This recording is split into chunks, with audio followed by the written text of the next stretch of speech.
Welcome to Big Oz Explorers. We've been touring in a caravan for over a year now and have learnt a lot about how to manage in a tiny home while travelling around Australia. I'm Shan, and this is Chris, and our kids Jada and Jack. Follow our family and live van life through our eyes while we take you on the trip of a lifetime around Australia's hotspots. Click the subscribe button to join our adventure every Thursday and stay up to date with everything Big Oz. Good evening. So it's 6:30 at night and the kids are about to go to bed. But before they do, I wanted to give you a bit of an update. So we've got to Pardew Station. As you saw at Cape Cauldron, we still didn't know how to say it properly. Cauldron. You reckon? The weather there wasn't that great, so we've moved on, and part of the reason for that as well is because Miss Jada... What's happening? Tomorrow I'm going up on a plane to go to Brisbane. Yeah, so Jada's going from Port Hedland to Perth to meet her grandma, who is then taking her on to Brisbane. And then we'll get her back in about 2.5 weeks' time when we're at Karratha. So it's taken a lot of planning. But we've come here a night early, kind of for that as well. So the weather being shocking where it was isn't that big a deal because we've now come here and it means Jada can get to Port Hedland a lot easier. We don't have to get up quite so early. But the weather's been shocking. So there's that wind, there's been spitting around. We haven't put our awning out because we don't want to risk that we're going to lose it sort of thing. And I wanted to show you the reality of caravanning when this happens.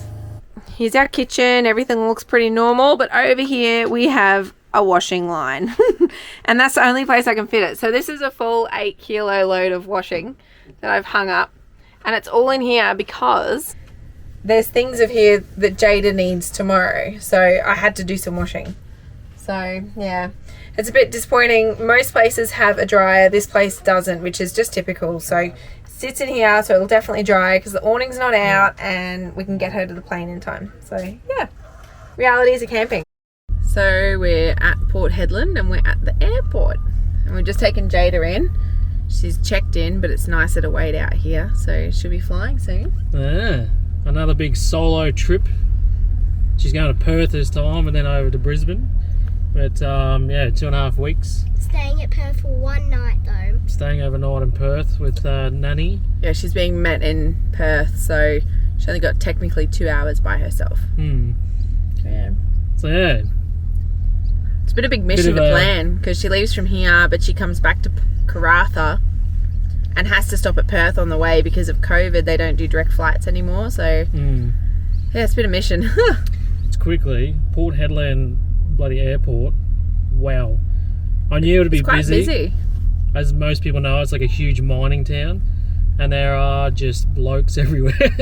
It's just high-vis, work cars, like the whole lot. Like it was pretty much everything we got told it to be. Yeah, I think Jada's going to be the only little girl on this flight. Yeah, literally like the only surrounded kid. by men. Yeah. Oh, she's got an assistant person who flies with her though, so she's not alone. Yeah. But, yeah. Yeah, it's a good thing about the miners. They've always been accompanied by someone, a stewardess or whatever. The miners? She's a miner. I thought you meant the miners that work here. Oh, yeah, it's probably a hard one because it's at Port Hedland. The unaccompanied miner, not the actual workers. So technically she's a miner, but not a miner. She fits right in. But yeah, so that's what's happening. Flying back to Brisbane again. Hopefully COVID doesn't keep her there too much longer. Are you going to miss your sister? Oh, you can see a broom broom. Too invested. He can just see so many mining vehicles. He's like, oh my god, cars everywhere. There's trucks, there's cars, there's everything you can imagine. It's like busy as, it's hustling in here. Please say goodbye to your family members and don't leave any belongings behind in the car. Use your manners and stay on your best behaviour. Follow the air hostess's instructions and eat your body weight in free snacks. You will arrive at your destination in 2 hours.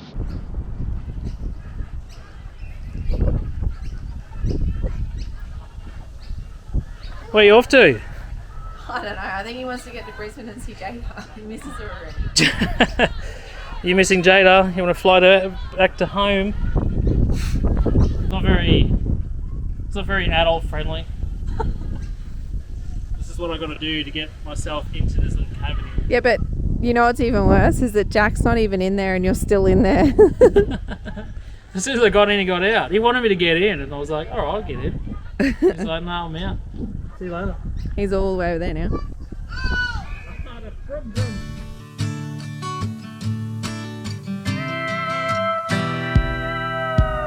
So we just pulled up to a free camp and it's amazing. It's right next to the water. Chris has come and checked out the track. It's pretty full on. Look at this. This is a wombat hole, wombat hole, wombat hole, wombat hole. And then over there, that branch on the far side, it's too low on the track, but there's one on the other side to get out. So it's kind of a drive in, drive out scenario. So I thought I better film this just in case it's worse than we expect. Let's get some mad angles, babe.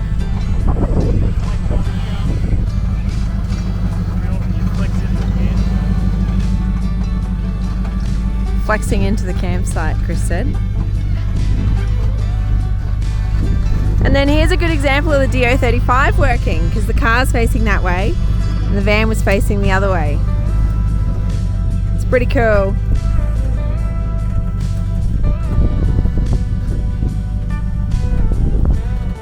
Oh my god. What a... Oh my goodness. This is free camping to its absolute best. This is what I envision when someone says, I'm going free camping. This spot we got here is absolutely killer. So you see the little entry in, which is almost a little bit of fun. That's, you know, it's going to be good when you got a little entry like that. But it's cool to like test the caravan ability. A DO35, that's why you buy an off-road caravan. I've had a few people ask me, is the semi going to cut it? Should I get it off-road? 100% going off-road because you'll never have to worry about a thing ever again. And this is why. This is the site we have. Car, caravan, perfect amount of room for the old awning. Straight onto the river. There's rope swings, there's birds, plenty of water. There's heaps of little fish in there, so I'm going to flick a line a little later on and try me luck, because that would top off this place so well. To catch a fish right out the front of the caravan. So we've gone from Pardue, which was quite, I'm going to say it was pretty busy. It's going to get busy coming into this sort of higher season, which is expected. But it was just, I don't know, it's that shoebox living. We were literally right in the thick of every person there, like your neighbours right next door to you. If you're talking to caravan, they probably understand what you're talking about in conversation. And it just, I don't know, that's not caravaning for me. That's not what it's all about. This, however, is what it's all about. So, we'll put the details of this place in below, and I highly recommend coming here. We've only got 2 nights, which I'm a little disappointed about. Even Sean said it'd be nice to have an extra night or 2. But this is, again, what happens when you have to book stuff. This is why we don't like booking too often, because you get caught up with your bookings and you only get limited time in certain areas and you miss out on places like this. So, who knows? Might come back. We'll definitely put it high on the list for next time. And we're really going to show you this place, how cool it is. Try and get the drone up without getting taken out by 150,000 birds. The only thing we did get told about this place, there isn't a hell of a lot of firewood, because I guess a lot of people do come here, and trying to bring your own firewood, because yeah, you're going to struggle finding your own out here. I might go for a bit of a look tomorrow around and see if I can find something and let you know how bad it is. But in the meantime, I think I might just go for a quick walk around, hopefully grab some half decent logs and might have a fire tonight. Worst case, we'll have one tomorrow. Sean's over here bloody fishing away. I've sat down to look after this one, because all he wants to do is go right next to the water, don't ya? No, you can't just sit there and take it in. Yeah, it's all mum's jeans. How good's this though? Like, you can just literally flick a lure straight out of the front of the caravan. It's just insane. The place just gets better and better, honestly. If we landed a fish here before we left, my god, I'd be a very happy man, even if I didn't bloody catch it. Give me your blanket. Oh, thank you. Hey? It's very rare for him to share his blanket. It doesn't happen. his pride and joy, isn't it? Hey. Sean's getting smashed with bites down here. It makes it all worth it if you're getting bites, because it makes you, your heart rate goes up. It's like, yes, there's something here. There's got to be something. Oh, you've been snuggly. The big roast pork on. God, it smells good. The plan this afternoon is, watch out babe behind you. So this afternoon, it's actually a Thursday, so we got an episode. Oh! Hold that thought. Sean's on. It's little. It's still a fish. How cool is that? What is he? I have no idea. Oh, he's pretty. Look at the patterns on it. We're not big on fish or know our species very well, so if anybody can tell us what this is. This is Sean trying to get close with nature. Oh, yeah, How do I look at grab him? Grab him underneath, yeah. Oh, he's gotta got hang a spiky on. bit. Yeah, just grab him there. Now I'll reef him out. He's slippery as Go. Just watch those back ones. Yeah. Yeah, mate. I know. Well done. Got it out? Yay. So what is it? It's got some awesome little colours on him. Yeah. Hey, fishy. Look, Jack. Fishy. You'll throw him back? Throw away. Bye, fishy. Oh, he's gone. That's good. We didn't take too long. Pew. We figured out the further you get over the other side there, the better chance, because as soon as it hits the water, you get pumped. You bring it back in when you get to the other side. Yeah. How cool's that? Oh well. We're on the hunt now. We got one, we need bloody 20 more of them. So bad, I just nearly fell in the water. So we just had to show some proof that Chris caught one too. And it's the biggest one. Oh, you had to say that just so he feels good. That's pretty decent. How good's that? Can I get a photo? Still don't know what they are, but Wonder what it is. I'll have to research it. I need a photo. it's a bit of bloody fun though. Look at that. Let me get a photo of him. They smash pretty good on the light gear, which is really fun. There we go. How cool is that? You can Cool. pull up here at a free camp and catch fish all afternoon. Out the front of the van. Hey, that is insane. All I'm using is this one. They're called poppers, aren't they? Are they poppers? I have no idea. You're going to make me look like I don't literally know. no idea, because I actually have no idea. Everyone knows what they are by looking at them, but I don't know what they're called. No. I feel like it's a popper, but I could be wrong.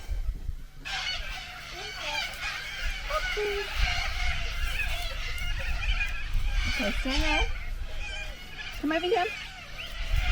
Over here. Look what's ready. Look at the fishes, see? Throw some in. Throw it in there.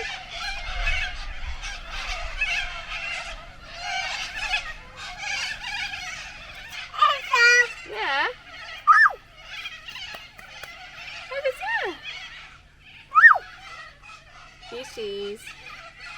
Bye-bye. Oh, bye-bye food. Bye-bye. See all the fishies? Bye-bye. Yeah. You're saying bye-bye. Bye-bye. Bye-bye. Not going anywhere, mate. They're eating. There's so many fish. We have a roast. Oh, we Yum. love our pork roast. I just want to eat it. I want him to finish recording. And then polished off with a killer view.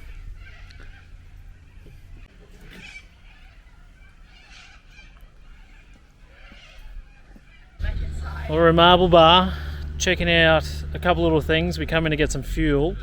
Unfortunately, they've got no unleaded. They had 50 litres left in the tank in their whole servo, because they're still waiting for a load to come out, which was meant to be there 3 weeks ago. That is insane.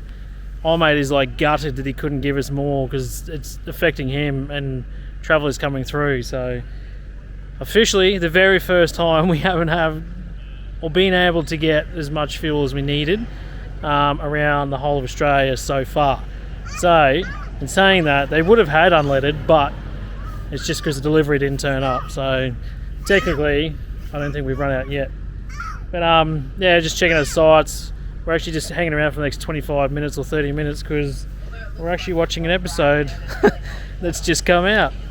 So this is when we're at Gelmarung, and yeah, we're just sitting here with reception, talking to you guys, and then we'll be out of here back to our free camp. And then I'm really hoping that we can get back here with the van and then over to Karijini, because otherwise we're not going to make it. Look at this kid. We just found a playground and he's becoming the biggest monkey I've ever seen. He climbs everything these days. Oh my god, look! Look at me, Mum! So, update on the fuel. Just went to the general store. Said, oh, we just went to get fuel and they were nearly out. And she's like, where? I said, just here at the one down the road. She's like, oh, I don't know what it is with these trucks lately. They're so crap. They never come on time anymore. It's just so unreliable. Wow. So lucky I got fuel. I was like, yeah, no, she said, like, lucky she had she got fuel. from up there, yeah. I was like, well, we hadn't got fuel yet. We needed some. She's like, oh, how far are you got to go? So, yeah, Oh, Jesus. seems to be a thing like- with the trucks in the area at the moment. Which is crazy, because I was just saying, like, you got Port Hedland, which is not that far away, and they must go through some serious petrol, and they can't even come that little bit extra. Like, it's not even that far. It's full on. It's crazy. But then once I told her, she's like around talking to everyone else, and she's like, oh, Reg, there's no fuel in town. Marty, there's no fuel in town. Like telling all the everyone locals. else about it. So it's funny.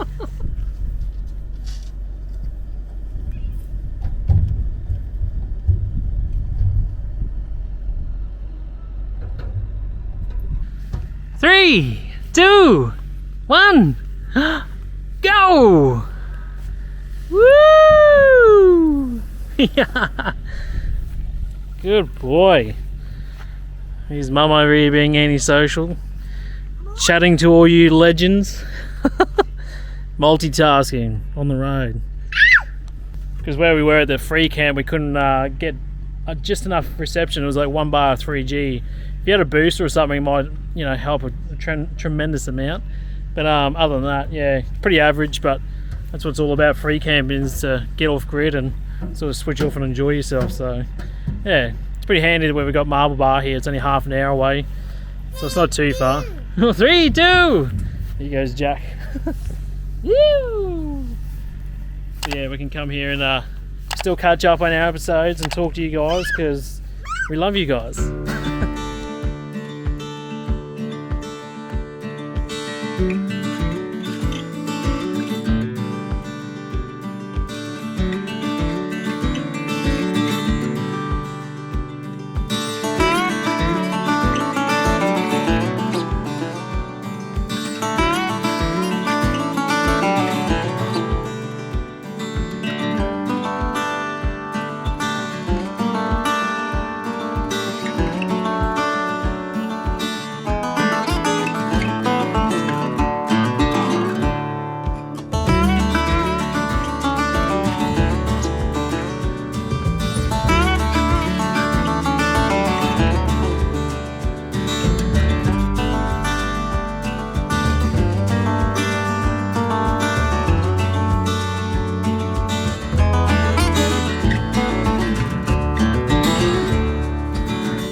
Nothing like a good off-grid coffee. We'll have to go through what we do with our coffee over the next few episodes, I reckon. Because we've been using it long enough now that we know that we've got it nutted and we know what we're doing. And we've got the right products. This being one of them.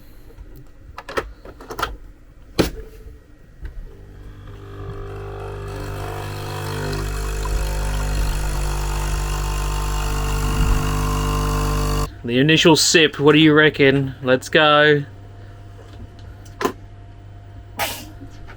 I love campo. It's so good. Oh, I can't believe that we're in the middle of nowhere in WA. Free camping. Free camping, yeah. and having a Campo's coffee. That's off-grid living right there. All I need, if you know Campos, all I need is the barista that does the like special thing in the top of it. It's their logo. Oh. So here it is. This is basically what we're using. We got the bag of Campo Superior, which you can get from Woolworths that we know so far. We're going to keep an eye out and show you probably where else it is, and we'll let you know over time. If anyone didn't know, we're actually big soy drinkers. So this is what we do every time we have a coffee. We have soy in it. If you're ever going to try soy milk, I recommend this one. It's the least soy-like out of all of them. And then we got our new cups too. So we got some Camelback cups that we're testing out. That was the tumbler, wasn't it? Yeah, 350ml tumbler. 350ml. We're going to give you a bit of a rundown on these because you all know that we've been Yeti users. However, Anaconda isn't a Yeti user. They're a Camelback user. So they said, can you please give them a go? So we've only had them like a couple of days now. And we're going to give you pros and cons. And so you can make a smart decision. So we had some cows turn up earlier this morning. And Jack flipped out. Like he didn't know how to deal with it. He does that with a few animals he hasn't really seen up close before. And that was a prime example. But they're back. And Jack's sitting here and he's saying, moo! So he's obviously listening and he knows what they're all about. But he's not too bad right now. Ow. He calls them an ow instead of a cow. Moo! What's that? Is that a cow?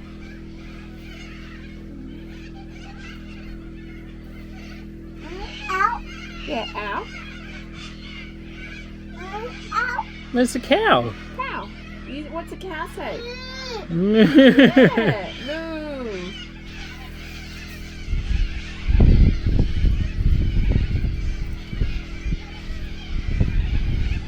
So we've gone down, grabbed some firewood, got the trusty chainsaw out. So I've touched on this at the last place. This is the Stihl MS170. It's the mini boss. It's probably the smallest compact motorized chainsaw they've got. They got smaller in the battery ones, but for this as a petrol powered one, it's quite compact. I can sit it in my toolbox. I might show you how I fit it in there, and it's super compact and it's out of the way. It doesn't really take up much room at all. So if you've seen some of our earlier episodes, you'll know that we went a really small toolbox. It was just enough to fit everything in because we were big on weights at the time, and we still haven't changed it even though we can upgrade the weights, but it does everything we need. The less you have, the better. The more bigger spaces you have, the worse it is, the more you want to fill it. But this is just a testimony of what you can fit in here. So I've got a whole chainsaw in here. Look how snug that fits. Nice and flat on the bottom. I've got a little bit of a rag there because, as you know, petrols tend to leak here, there and everywhere. A little bit of oil. But if you can catch that, happy days. So I've got a chainsaw in there and I've got a whole heap of other gear in there. Just little bits and pieces of stuff here, there and everywhere that we always use. So yeah, I could fit more in here if I really wanted to, but the more you stay on the road, the more you cull, the more you realise you don't need. So that's a pretty well maintained toolbox there, considering how small that is compared to some of the toolboxes out there. I think we're doing pretty bloody well. So we've got the fire here. Jack's actually been helping me. He's been a real good helper. We got a little TP going. We got a spin effects at the bottom. Got the beers flowing. Hey. Killer view. And we just wait for that sun to go down and we'll light that fire up. One thing I did touch on when we first got here, we got told to bring your own firewood because there's not a lot here. Yes, there's not a lot here, but we didn't have to drive far before we found a couple of dry trees. So for what we got out of it, we still got a fair bit out of it considering we're only here for one night. But I left a lot there already chopped up, so if anyone does drive past and wants to look for firewood, they can pick it up themselves. But yeah, there's not a lot here, but if you do look, there is the odd bits of dead trees and stuff, so at the moment it's not too bad. But I could understand why it would get quite vast, because it seems like this is a really big hotspot. Some of these sites are just, they're sensational. And what is it, Friday afternoon, Friday coming on night. We've been here already one night, and we've only had 2 people here when we turned up. And just this afternoon, I reckon there must have been about 6 vans turn up. So one thing we've learned, Sean just said before, that we learn on the road, if you want a free camp, do it midweek, because you'll always guarantee yourself some of the best sites possible. When the weekends kick in, that's when things get hectic, because you got locals. So Marble Bar is only half an hour from here. So midweek, if you want a free camp and you want to get the best spots, go midweek for sure, 100%. So I'm going to get this caravan sorted, get the car on. Sean's already getting organised inside, and we're out of here. It's going to be a fair-sized day today. We should hopefully, if everything goes well, get there around about lunchtime. So we'll see how we go. I'm going to enjoy that for a few more seconds. I thought I'd just show you the hill we're trying to get up. So hang on a sec. I'm just showing them the hill. Chris is trying to tell me where to go. I don't know if this is going to give you any aspect at all, but this is quite a big hill and he's got to get around this sharp corner as well. So I'll go over to the side and you'll be able to see from there.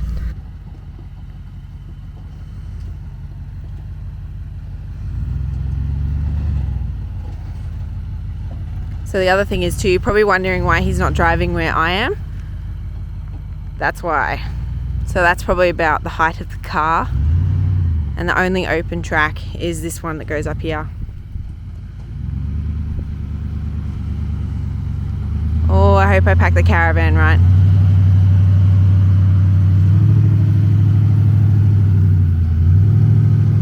Far out.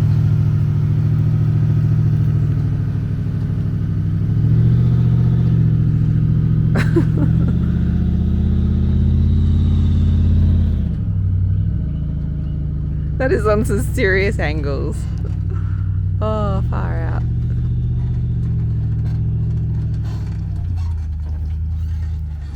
I'm always happy if Chris drives at those times. I'm good with doing it with just the car, but I just don't really like doing it with the caravan. Well, we're at Port Hedland again.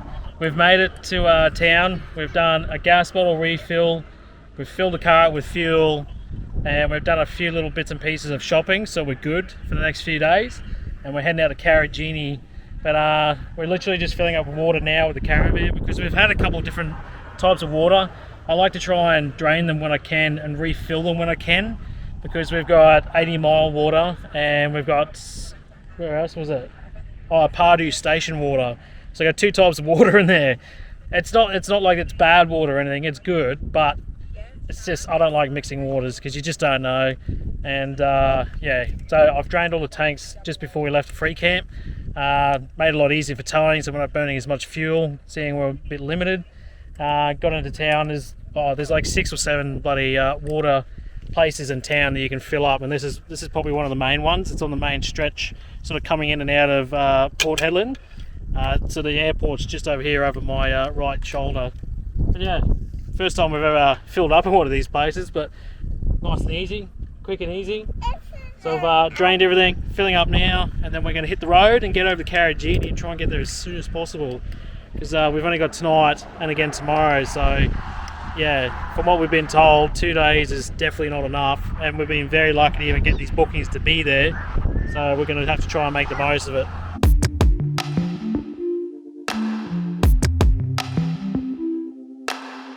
So we've just pulled up to a free camp just outside of the roadhouse at, what is it? Oski. So many crazy names. Why can't it just be like a James or a Tom Point or something? That would be too easy. So we're at the where? Albert Tognolini rest area. We're between that one and halfway up. There are 2 free camps, and then there's one at the top as well. So 3 in a row, and we're in between 2 so off the highway. Pretty cool. Because as soon as you leave the roadhouse, you go straight up this big range, and it gets higher and higher and higher, and it's just stunning landscape and country. Like, it's, I don't know, it reminds me a lot of sort of out near Lake Argyle, but I don't know, it's just beautiful. But anyway, As soon as you get to the top of the range, you chuck a left. There's a big sign saying, you know, we can come up here and there's a lookout. But you go past the actual lookout itself, and there is just loads and loads of free camp spots. There's heaps of them. So this is one of our little spots we picked up. There's quite a few vans up here, and we still jagged a really good spot. I think we've done pretty well here. Just throw it out there. Did you do the roadhouse on this camera? No. No. So the roadhouse was like the most roadhousey roadhouse I've. Was that a rock? Hey. No. No. He just threw a rock at the car.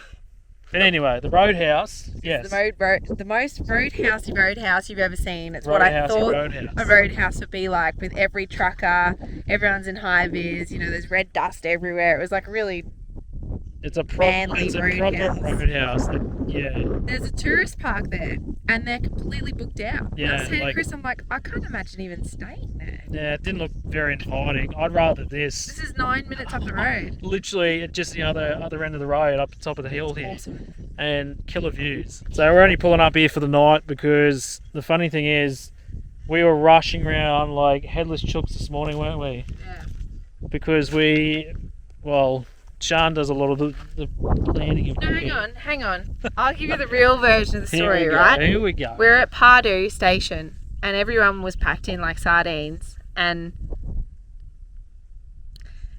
how else do I say this? He just wasn't feeling it. He just didn't want to be there. And I was like, well, we can leave then if you want. We'll go somewhere else. So then we found a free camp, which you would have seen previously. We went there, and then we've ended up coming here. But because he changed my whole schedule that I created for like 3 or 4 weeks. 2 days. We're a day ahead of ourselves. So we don't actually get to Karijini until tomorrow, and I thought it was today. And saying that... And this has all started because Chris didn't like being where he was for too long, so we left. But we found one of the best free camps we've found. Yes, I know. Yet. This is another killer free camp that we found. So I reckon for my little 2-day change, we've done pretty bloody well. Because you whinged. To find good campsites. Yeah, anyway. Look at this sort of stuff. It's incredible. I know. Hey? Even you said to me yesterday that campsite we're at was just killer. Absolutely killer. Yeah, I agree. I didn't say it wasn't, but I'm just saying the reason we're a day early. Look at the bright side. There's a positive in every negative. But in saying that, yeah, awesome. Free spot. There's one you need to check out. It's a shame about the weather. It's been like this probably the last 3 or 4 days now. It's not ideal, but yeah. It's meant to shower tonight, so I'm very curious to see what even happens there. Because where Karijini is, if you don't know, it's obviously got water in it, but if you just get a half a shower or half a day of rain, that can change everything in there, and you can be causing to flash flooding. So that could really change our plans dramatically. So I don't know what's going to happen there. If it rains tonight, we might not even be able to go and see Karijini. So we'll just have to sit around and wait and see what happens, I guess. Leave here in the morning and hope for the best. But until then, I'm going to enjoy a lot of this. This is killer.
Morning, guys.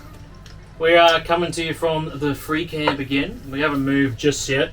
We're just waiting out our time. It's only 8 o'clock. We can check in at Karijini at 10 o'clock. They're pretty strict with their 10 o'clock check in and then their 10 o'clock check out. So we should be pretty right if we rock up just after 10. But the only downside to today is the bloody weather. It's average, isn't it? Mm-hmm. It's been raining most of the night and it's still drizzling this morning. And if anybody knows what Karijini's like, it's just a big sort of water park. And if you add more water to it from rain running off all the hills, everything gets, a lot more full and dangerous. And from what I read, it basically said if at any time it rains, leave the gorges immediately. Yeah, so it's probably not bad enough rain for that situation, but in saying that, I don't know if they closed the tracks or... Well, being such a busy spot, I don't know, they might be a little bit more inclined to be a bit more strict about it. There's a higher risk because there's more tourists there, I guess. Yeah, well, they have been flat out busy for months. Yeah. We booked ours, 3 weeks ago? 4 weeks ago? Long time ago, and we've only jagged 2 nights, so I can imagine the amount of people that are cruising through the place. It's 2 nights on separate sites. So we stay one night at one and one night at another. That's the only way we could go for 2 nights. That shows you how busy it is. It's full on. So, I don't know. We're going to go there anyway. We've got 2 nights booked there, got power and water and stuff, so we might as well make the most of the booking. If something does change or the weather is half right or comes good or there is opportunity to go there, at least we can take it because we'll be right next to it. So. You know what would be really cool? What's that? Is if it absolutely hammers down with rain, then it clears up. But you can't walk in the gorges because there's too much water, but he says you can drone. Oh, see? There's a positive to everything. There's always a positive and every negative. We'll see what happens, but yeah, we don't know what's going to happen. Yeah, we'll go from there, I guess. Tune in later. Yeah. I wish I could tell you more, but it's hard when the weather changes like this, so. But we'll keep it posted anyway. And we haven't forgot to tell you about how we do our coffee. I'm going to do it with you tomorrow morning. We will, yeah. I said to Sean, we should have filmed this morning and doing the coffees, and I was like, we'll do it tomorrow. I was too excited for it because, as you know, we've now got the brand I like, and so it was like, oh my god, I need to make coffee. Bloody Campos, eh? Best stuff ever. What else? Oh, we did Pardue, your favourite. Port Hedland. Updating the map. Oh, hang on, Marble Bar, we were here somewhere. Yeah. It's amazing doing these maps and realising how far you've come. Ah, Jack. No. Oh, Oski Tourist Village. We're near there. Oh, that'll do. Okay. You're very lucky, mate. That's a permanent marker. I'm glad we've done this from the start because it really, makes you appreciate. Well, I've got this one and I've got one on Google as well. Google Maps. Yeah, so we got one online and then we're doing the old school one. Well, Google Earth, actually, if you want to be really particular. We would have come in through that one. The cool thing about this is something that you could frame and say, hey, this is what we've done, this is where we've been. Yeah, go on the other side as well. Ever to come back home. It's a fair bit when you think about it. And we started all the way back in Brisbane. All the way up. Cape. God, I miss the Cape. Don't touch. Yeah, I'm the same. It's my favourite, eh? NT, Darwin, WA, and now slowly making our way down the coast. Well, technically, we're probably a third of the way. Yeah, somewhat. Although this is a big area. There's a lot. Oh, there's a lot, yeah. Esperance. It's going to be good. Have you heard of Wittenoom? We contemplate visiting at a nearby free camp and teach you how to make an easy KFC alternative while on the road. We continue on to Karijini, where we are faced with closures but do everything that we can.